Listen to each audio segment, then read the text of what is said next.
So I know we have limited time here, so I'll kind of get right to it.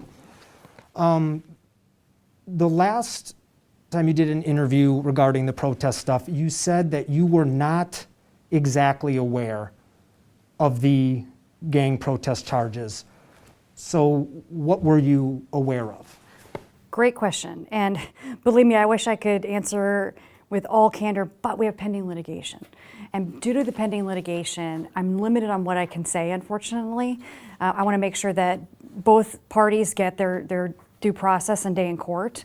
But what I can tell you is that once I became aware of the facts surrounding it, saw the body cam footage, I made sure that we took appropriate action and dismissed those cases. We've waited 7 months to ask you that question. You chose to speak to other news outlets, not us. And so you won't tell me that. You won't let me know if you knew ahead of time. Believe me, I would love to have this candid conversation with you. However, due to the pending litigation, I have to say no comment to that question. Now, when all is said and done, we can absolutely, once the case is resolved, we can absolutely have that conversation. It may not resolve while you're still in office. That's entirely possible. I mean, obviously, I don't have control over the court system, but I want to make sure that I'm respecting the due process rights of the plaintiffs, and then obviously we are, as defendants, are parties to it, so I'm unable to comment on it. You could comment, you're just choosing not to. Well, I also value the process and the ethics surrounding it, and I don't want to cause any undue harm to the case for either party. And so ethically, not just as a lawyer, but as a litigant in it, I can't comment. It's not your money on the line, though. Well, no, but it's the taxpayer money, it's the community, it's our office, it's the protesters and the action that they're bringing.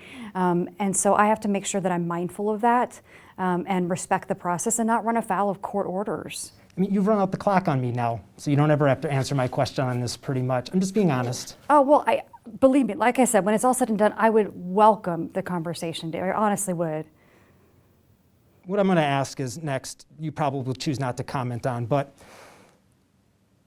the Steinle report, which you did not sit down for an interview for, it said that they had no evidence that you were aware of those specific charges for that specific case. But I want to know, were you aware of this idea to pursue syndicate, conspiracy, gang charges against protesters in general?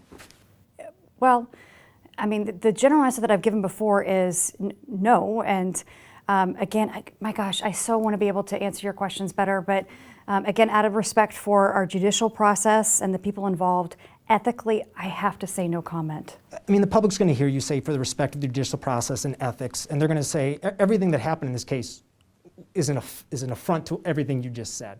There were no ethics in these cases. My reporting has clearly bared that out. Your own report proved that.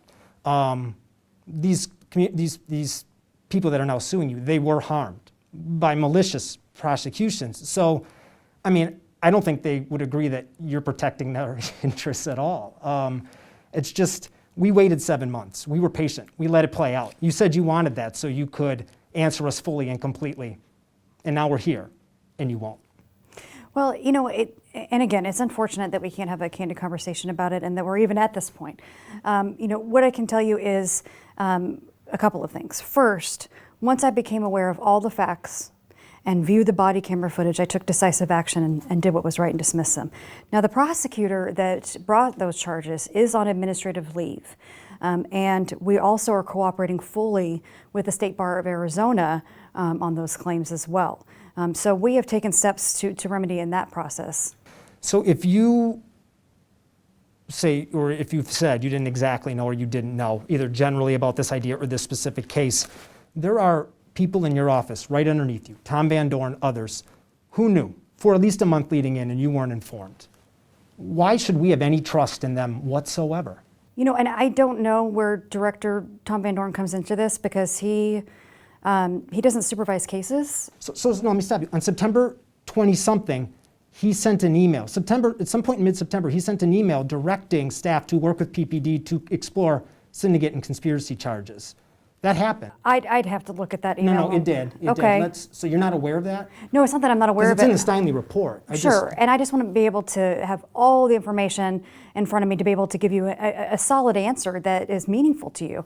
But if you're asking the question about who in my chain of command knew what and when? Is that your question? Am I accurately stating that? Well, I want to know, why should we trust those people when they knew ahead of time? And we've waited 7 months. The Steinle report's come out, and now you're telling me you don't have all the information in front of you? That's surprising. That's what you just said. Oh, well, and I'm sorry if it came out that way. I can tell you that, yes, the Steinle report is out. That took some time, and we wanted to make sure that he did a thorough report and It's not full of direct his typos and investigation. errors, though. Well, and that's a question for Judge Steinle. You didn't send it back? Taxpayers paid for that? You didn't? Well, we sent it back to him and asked him to clarify things and asked for that, but ultimately, I was not going to direct his investigation. That is his part. You'll have to ask Judge Steinle that question, and so that's really a question for him about things that you mentioned, like typos and such. So you commissioned a taxpayer-funded report, and you didn't ensure that it was a clean? Well, we did not direct his investigation. That would be far worse. No. You have typos in this report. You review it, and then you say we have you mean you had it for about a week before you released it? Because we had clarifying questions. There was some stuff in there that we asked, you said whatever it might be, and can we have supporting evidence for that, just so that we understand. So it was thorough, so that when we did disclose it, you weren't given something that was without supporting evidence, so to speak, and references, things like that. So one thing I do want to ask, you were interested in these protest cases leading up into October 17th. You were in touch with your staff about them. Well, you have to realize we have more than 40,000 cases that go through here a year. And I have to have faith and confidence in our prosecutors that they will elevate cases like this of first impression, for instance, high-profile cases. But I don't make those day-to-day decisions unless it's elevated to me to make those decisions. So your office only got one felony conviction, a plea deal on a protest case. It was a riot charge, it looks like, for arrests on August 9th. And you had some back and forth with your staff about putting together a press release to tout that. So, obviously you were interested in talking about these in a press release ahead of your election. That shows that you certainly had an interest in telling the public that you've gotten a protest conviction, one. Well, we did have those discussions, absolutely. And that was prior to me getting a full briefing. And once I found out what happened, once I saw that body cam footage, you've seen the body cam footage too. Well, yes. Once I saw that and realized the stark difference in the two, we dismissed those cases because it was the right thing to do. You dismissed it because we put tremendous public pressure on your office. I don't think it's fair for your office to claim that this was some noble effort. For a full week, we embarrassed the case. It was a joke, right? They compared it to the Bloods and the Crips. The body camera was obscene. You even hired a gang. We won't get into Clint Davis. I don't have time today. But the point is, your staff knew about these cases. Obviously, defense attorneys have been raising questions for months before we aired it all out there, and nothing happened. So, I'm sorry, and I want to make sure I'm answering your question directly. Just this idea that this office, acted in some sort of, quick or benevolent way is just, the facts don't bear that out.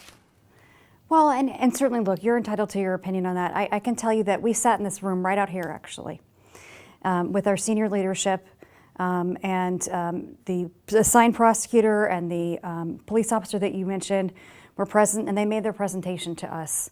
And again, once the facts were presented to me, I took the action to dismiss the charges because it was the right thing to do. And if the timing adds up that you want to say was in response to that, I can tell you that we would have looked at this regardless because, again, it was the right thing to do, but I do appreciate your reporting on it. You were told, according to the Steinle report on October 30th, why weren't there alarm bells blaring about demonstrators being charged with gang charges? And I'm sorry, can you rephrase your question? I heard October 30th and October Steinle in the same 30th. sentence. Steinle said that, according to your report, that you were informed, according to Ken Vick, on October 30th. Oh, I see what you're saying. Okay, so because your question is asking so many specifics about facts, again, this is unfortunately where I can't comment due to pending litigation. Okay, so let me ask something going forward. April Sponsel's case, she's on leave, you're working with the state bar. Steinle said that the First Responders Bureau had too much of an affinity for law enforcement to properly vet things. Are you going to look at Sponsel's past cases or other cases with the First Responders Bureau or cases with McBride? That's a great question. The officer in question, we made sure that we put him on the Rule 15 Brady list. We have assigned Rachel Mitchell from our Prosecution Integrity Unit to go through every single one of April Sponsel's cases. You are? Yes, we're going through every one of her cases, and we are taking appropriate steps to make sure something like this doesn't happen again, and I'm fully committed to that. So now the Steinle report was released on August 12th. Yes. At 5:51 p.m. in the wake of Phoenix PD and the City of Phoenix releasing their own outside report. Why did you release it like that at that time in that way? Honestly, there's nothing, there was no coordination with them or anything. It was the time that we released it. I mean, I wish I had some sensational story for you, but there really isn't. It's just when we released it, we did. At the end of the day, and the same day they released theirs, I mean that's a pretty common PR tactic, or at least at the end of the day when other big news is going on, so it sucks up the... Look, and I'm not a PR expert or media expert. I'll leave that to those folks. But once we had the report and in a condition that it was able to be released, we released it. So why wouldn't you release it the next morning and answer questions like the City of Phoenix did? You know, I could go back and look and overanalyze why we did or didn't do things, but I'm sitting here with you today, and as you know, with pending litigation, there's only so much that I'm able to talk to you about because of the pending litigation. So now that person has said the last question, so my last question is, you're sitting here with me, you said 10 minutes. We've been waiting 7 months. We didn't run you down outside the office. We didn't approach you at an event. We waited. We respected that to let the investigation play out, and now you're giving us just 10 minutes. Why is there such a rush? Well, there's a lot of media outlets that want to talk to me, and I respect that, and I respect we could them have done as it well. earlier, we could have done it later, we could have done it on another day. Well, and we still hope that we can. And you're absolutely right. And what I actually also wanted to bring up to you was, you know, you've done a lot of really great reporting on the protest cases. And I have to believe that there's a way to turn this into something where we can get people information about how to peacefully protest.